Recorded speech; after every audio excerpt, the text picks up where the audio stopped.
Welcome friends. Bharathi Kannamma இன்னைக்கு எபிசோட்ல வந்த சுவாரஸ்யமான சீன்ஸ் பத்தி பார்க்கலாம். கணபதி, சௌந்தர்யா, அஞ்சலி 3 பேருமே இப்போ கோவில்ல போய் சாமி கும்பிட்டுட்டு வராங்க. கணபதி சௌந்தர்யாட்ட சொல்றாங்க, நீங்க கவலைப்படாதீங்கம்மா, சீக்கிரமாவே டாக்டர் தம்பிக்கு குணமாயிருமா அப்படின்னு சொல்றாரு.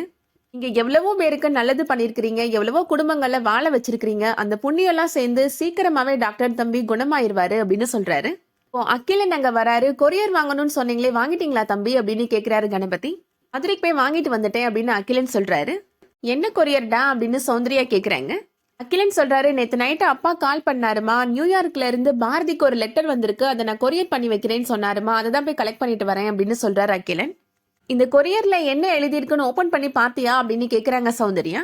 அகிலன் சொல்றாரு, நியூயார்க்ல இருக்கிற மெடிக்கல் யூனிவர்சிட்டியில ஹார்ட் சர்ஜனா பாரதிக்கு வேலை கிடைச்சிருக்குமா அப்படின்னு சொல்றாரு.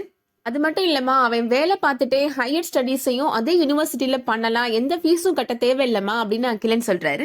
இந்தியால இருந்து மொத்தம் 3 பேர் தாமா செலக்ட் பண்ணிருக்காங்க, அதுல பாரதியும் ஒருத்தமா அப்படின்னு சொல்றாரு அகிலன். அகிலன் சொல்றாரு, இன்னும் ஒரே வாரத்துல பாரதி லெட்டர் அக்செப்ட் பண்ணிட்டு நியூயார்க் போகணுமா, இல்ல அப்படின்னா அது ஆட்டோமேட்டிக்கா கேன்சல் ஆயிருமா அப்படின்னு சொல்றாரு. இப்ப என்னன்னுமா நான் உங்களுக்கு ரிப்ளை பண்றது அப்படின்னு அகிலன் கேக்குறாரு. பாரதியோட சிச்சுவேஷனை நான் உங்களுக்கு மெயில் பண்ணிடட்டுமாமா அப்படின்னு கேக்குறாரு அகிலன். சௌந்தர்யா சொல்றாங்க, அதெல்லாம் வேணாம், அந்த லெட்டர் என்கிட்ட கொடுப்பா அப்படின்னு சொல்லி வாங்கிக்கிறாங்க, நான் போய் கண்ணம்மாவை பார்த்து பேசிட்டு வந்துடுறேன் அப்படின்னு சொல்லிட்டு போறாங்க. சௌந்தர்யா இப்போ கண்ணம்மாவை பாக்குறதுக்காக வராங்க. எங்க போயிட்டு வரீங்க அப்படின்னு கண்ணம்மா கேக்குறாங்க. என் பிள்ளை பாரதிக்கு சீக்கிரமா சரியாகணும் அப்படின்னு கோவில்ல போயிட்டு சாமி கும்பிட்டு வரேம்மா அப்படின்னு சொல்றாங்க சௌந்தர்யா.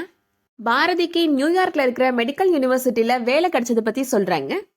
இன்னும் ஒரு வாரத்துல பாரதி அங்க கிளம்பி போகணுமா, அதுக்கு பாரதி முழுசா குணமாகணும், அது உன் கையில தாமா இருக்கு அப்படின்னு சொல்றாங்க சௌந்தர்யா. நாளைக்கு பாரதியோட பிறந்த நாள் அப்படின்னு சொல்றாங்க சௌந்தர்யா. உன்னால முடிஞ்சா பாரதிக்கு அவனோட நினைவுகளை பிறந்த நாள் பரிசா நீ குடுமா அப்படின்னு சொல்றாங்க. அதுக்கு என்ன பண்ணணுமோ நீ செய் கண்ணம்மா அப்படின்னு சொல்றாங்க சௌந்தர்யா. ஆத்மார்த்தமா பாரதிக்கு பழைய நினைவுகள்லாம் வரணும் அப்படின்னு முழு மனசோட செய் கண்ணம்மா அப்படின்னு சௌந்தர்யா சொல்றாங்க. சௌந்தர்யா சொல்றாங்க கண்ணம்மாட்ட, பாரதிக்கு பழைய நினைவுகள் எல்லாம் வந்துருச்சு அப்படின்னா கண்டிப்பா அவன் நியூயார்க் கிளம்பி போயிருவாமா அப்படின்னு சொல்றாங்க. இங்க இருந்து உன்னை தொலை பண்ண மாட்டான், அதுக்கு நான் உத்தரவாதம் கொடுக்குறேம்மா அப்படின்னு சொல்றாங்க. நீ யோசிச்சு நல்ல முடிவா எடுக்கணுமா அப்படின்னு சொல்லிட்டு சௌந்தர்யா அங்கிருந்து போயிடுறாங்க. கணபதி அகிலன்ட்ட சொல்றாரு, நேத்து கண்ணம்மா என்கிட்ட வந்து பேசினா பாரதிக்கு பழைய நினைவுகள் வரணும்னா நான் என்ன பண்றதுன்னு என்கிட்ட ஐடியா கேட்டா, நான் தான் அந்த ஐடியா சொன்னேன் அப்படின்னு சொல்றாரு. இந்த ஐடியா கண்டிப்பா ஒர்க் அவுட் ஆகும் அப்படின்னு சொல்றாரு. பாரதி இப்ப அங்க வராரு, என்னை எதுக்காகனே வர சொன்னீங்க அப்படின்னு கேக்குறாரு. கணபதி பாரதிட்ட சொல்றாரு, உங்களுக்கு தலையில அடிபட்டிருக்கிறதுனால எல்லா நினைவுகளும் உங்களுக்கு மறந்து போச்சுல அப்படின்னு சொல்றாரு. நாங்க உங்க பேரை சொன்னோம், நீங்க டாக்டர்னு சொன்னோம், அது போக நாங்க எல்லாரும் உங்க சொந்தக்காரங்கள்னு சொன்னோம், ஆனா ஒன்ன மட்டும் சொல்ல மறந்துட்டோம், உங்களுக்கு கல்யாணம் ஆயிடுச்சு அப்படின்னு சொல்றாரு. என்னது, எனக்கு கல்யாணம் ஆயிடுச்சா அப்படின்னு பாரதி அதிர்ச்சி ஆயிடுறாரு. பாரதி கேக்குறாரு, கண்ணம்மா என்னோட மனைவினா அவங்க ஏன் என் கூட இல்ல அப்படின்னு கேக்குறாரு. அவங்க இப்ப எங்க இருக்கிறாங்க அப்படின்னு கேக்குறாரு பாரதி. என்ன நடந்துச்சுன்னு நான் சொல்றேன் அப்படின்னு கணபதி சொல்றாரு. கண்ணம்மாவும் நீங்களும் ஒருத்தர் பார்க்காமலே லவ் பண்ணிருக்கிறீங்க அப்படின்னு சொல்றாரு. காதல் கோட்டை படத்துல வந்த கதையெல்லாம் சொல்றாரு. நீங்க ஒரு தடவை ட்ரெயின்ல போயிட்டு இருக்கிறப்போ உங்க சீட்டு கடியில ஒரு பொண்ணோட ஹேண்ட்பேக் இருந்துச்சு அப்படின்னு சொல்றாரு.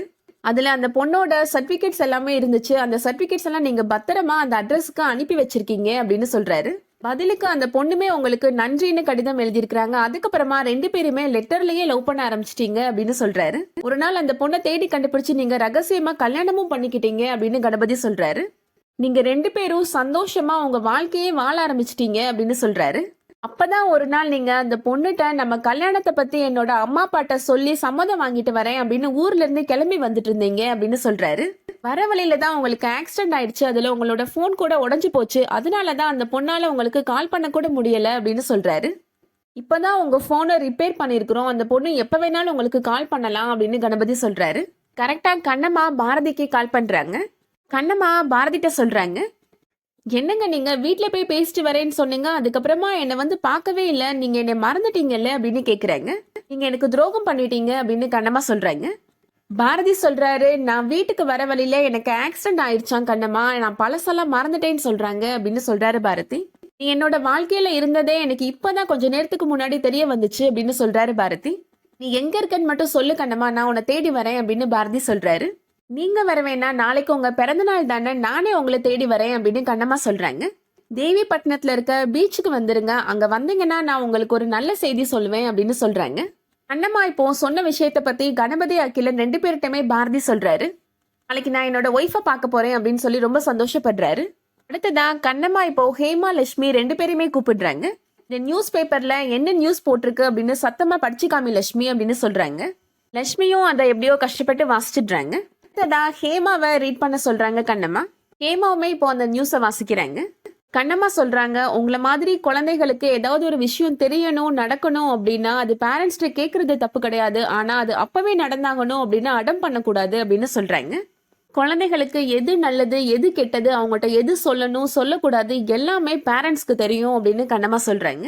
நீங்க கேட்டு அவங்க முடியாது அப்படின்னு சொன்னாங்கன்னா அதுல 1000 அர்த்தம் இருக்கும். அது உங்க மேல இருக்கிற அக்கறையா தான் இருக்கும் அப்படின்னு சொல்றாங்க. அதுக்காக நீங்க அழுது அடம் பண்ணிலாம் மிரட்டக்கூடாது அப்படின்னு சொல்றாங்க கண்ணம்மா. ஹேமா கண்ணம்மாட்ட சொல்றாங்க, இனிமேல் நான் அப்படி நடந்துக்க மாட்டேமா அப்படின்னு சொல்றாங்க. என்னோட ஃப்ரெண்ட்ஸ்ட கூட நான் சொல்றேம்மா, இனிமே அடம் பண்ணி பிளாக்மெயிலாம் பண்ணக்கூடாதுன்னு நான் சொல்றேம்மா அப்படின்னு ஹேமா சொல்றாங்க. கண்ணம்மா ஹேமாட்ட ப்ராமிஸ் அப்படின்னு கேட்குறாங்க. ஹேமாவுமே ப்ராமிஸ் பண்ணி கொடுக்குறாங்க. அதுக்கப்புறமா 2 குழந்தைங்களையும் ஹக் பண்ணிக்கிறாங்க கண்ணம்மா. அடுத்ததா பாரதி தனியா உட்காந்து ஏதோ யோசிச்சுட்டு இருக்கிறாரு. கணபதி அகிலன் 2 பேருமே இப்போ பாரதியை பாக்குறாங்க. நாளைக்கு என்னோட காதல் மனைவி கண்ணம்மாவை நான் பார்க்க போறேன். நாளைக்கு அவட்ட என்னோட வாழ்க்கையில என்ன நடந்துச்சுன்னு கேட்டு தெரிஞ்சுக்க போறேன் அப்படின்னு சொல்றாரு பாரதி. பாரதி கண்ணம்மா இந்த 2 பேரையும் கேட்கிறப்ப என் மனசுக்குள்ள ஏதோ பண்ணுதே அப்படின்னு சொல்றாரு பாரதி. அவ ஏதோ ஒரு சந்தோஷமான விஷயத்த பிறந்தநாள் பரிசா தரேன்னு சொன்னாலே அப்படின்னு பாரதி சொல்றாரு. அது என்ன விஷயம்னு தெரிஞ்சுக்கணும் அப்படின்னு பாரதி சொல்றாரு. கண்ணம்மா கண்ணம்மா அப்படின்னு சத்தமா சொல்றாரு பாரதி. அகிலனும் கணபதியும் பாரதி கண்ணம்மா பேரை சொல்றதை கேட்டு ரொம்ப சந்தோஷப்படுறாங்க. அதோட இன்னைக்கான எபிசோட் முடியுது. இந்த வீடியோ உங்களுக்கு பிடிச்சிருந்துச்சுன்னா லைக் பண்ணிக்கோங்க. ரெகுலரா சீரியல் அப்டேட்ஸ்க்கு நம்ம சேனலை சப்ஸ்கிரைப் பண்ணிக்கோங்க. தேங்க்ஸ் ஃபார் வாட்சிங்.